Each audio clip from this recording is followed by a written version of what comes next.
What is up guys, Danny this side. In this video, I'm going to show you how to enable automatic currency converter in Stripe. So let's get started. So first off, head over to Google or in your browser and then in the search bar type in Stripe. After typing, you will see this first official website of Stripe. Click on this website and after clicking on this website, you will be redirected to this dashboard of Stripe wherein on the right side at the top you will see the option of sign in.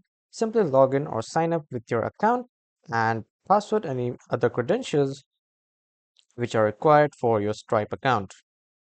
Now, after logging in or signing up, you will be welcome to the home page of Stripe wherein on the right side you need to click on settings. Now, after coming to settings, under the product settings, you can see the option of payments. Click on this. And after coming into the payment section, click on adaptive pricing.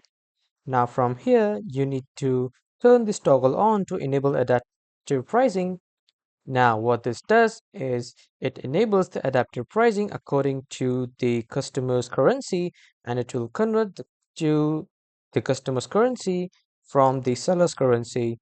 So this is how you can enable your automatic currency converter in Stripe. That was all for this video everyone. Thank you for watching.